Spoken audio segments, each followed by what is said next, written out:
this is because you guys are online. Maybe I'm not there, but each you got face to face. But who hard dog up on hard dog up on hard dog up on get code. Happy utu. Next time you there, but and say I bow before you. Oh my people that give us food in the Igbo. Sometimes did you know that there was a time Ebonyi State was part of old Anambra State? Yes.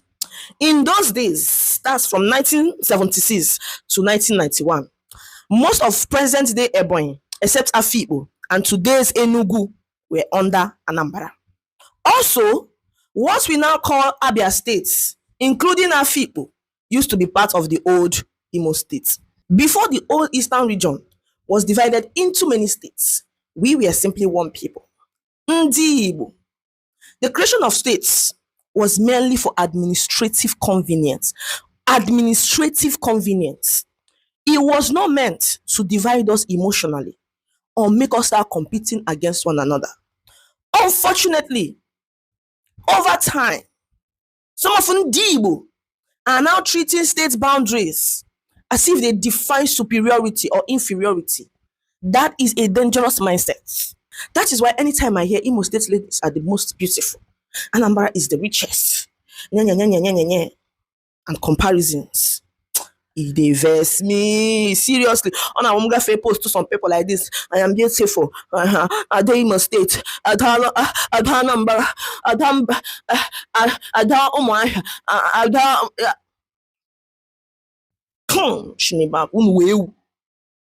Listen to me. These states are mere artificial creation. And if at this age, you, as an Igbo person, hawk states, like Enugu, in where sense. Ibu itim pataka, mugu. These states are artificial boundaries. They do not define our true identity. They do not define us. We are one people with shared history, culture, and blood ties. I don't know how many times I will keep telling you guys this. At this point, all of you, always looking down on our fellow Igbos in what is today called Ebonyi State, are just ignorant.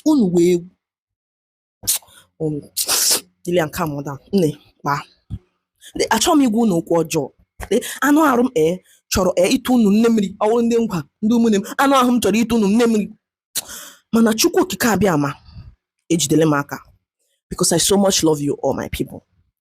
But it is no longer funny when you all pussy always make condescending remarks about ndị Ebonyi. Unu kwụsịa. It is self-sabotage and sacrilegious. Ọjọọ karịrị udele na njọ. Ọwụ ihe ọjọọ. Amam how many times m ga-ekwu ihe a. Maka Chukwu bi n'eluigwe, ndị Ebonyi are super hard working. Nah, man.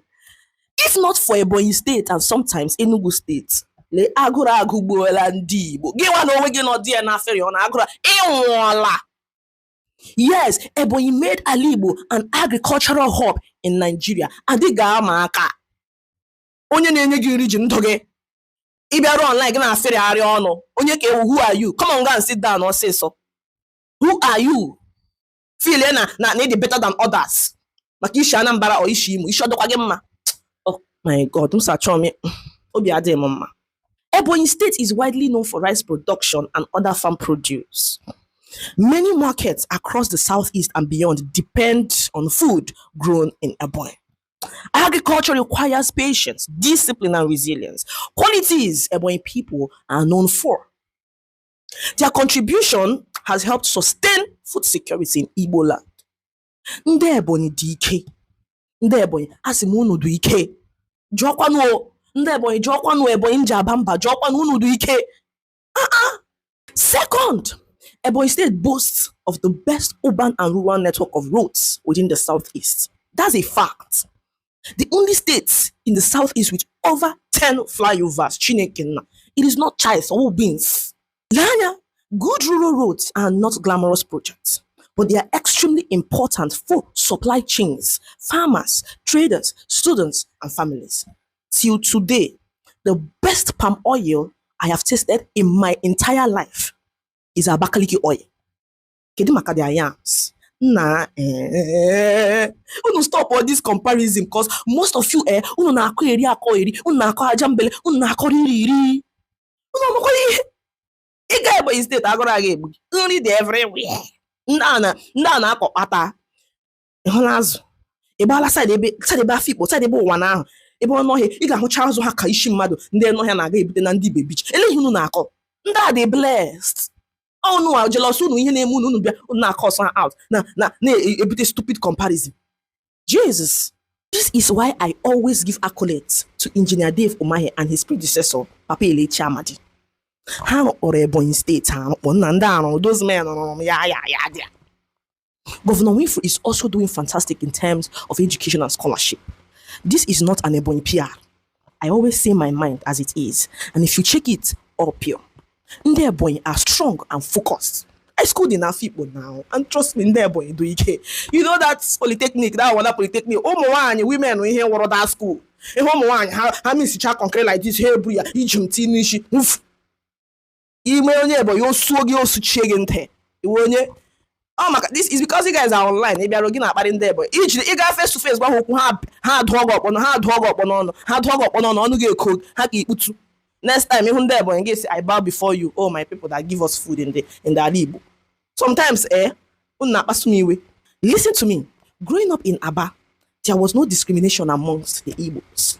We identified more with our respective clans. Ebreba, Itim, Umuhezichi, Eli, Ibere, Umuahia, Ohafia, Ngwa, Mpa, Ozoakole, Owerri, Ohaji, Mbise, Asaba, Onitsha, Onichigbo, Eka, Ukwani, Ndoke, Ikwere, Iselukwu, Mbano, Olu, Nnewi, Nsụka, Ezeagu, Udi, Nnewe, Ọgwụ, Orumba, Ọka, Agụata, Aruchukwu, Eda, Akeze, Ọhọzara, Ishagu, Eza, Izi, Ikwo, Afikpo, and many others. Yes, there was unity. There was mutual respect. There was understanding that we were one people with shared destiny. My pastor then was Reverend Innocent Oka and his amazing wife, Mrs. Rosalie Oka of Assemblies of God Church, Ebelu Area. Then, very good couple from Ishagu, Ivo local government area, Ebonyi State, precisely.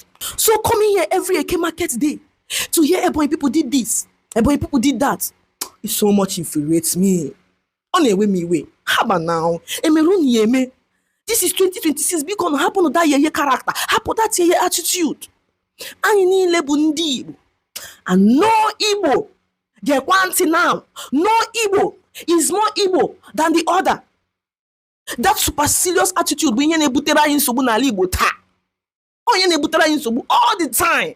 It is always you people in a deep measuring contest of self-arrogance and importance. Yes, why you want wish?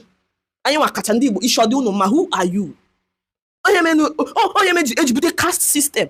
But also system, also woman made or a man-made policy. But they so that I don't segregation. This classism what low bidoro. But you have to drop it up in your jaw.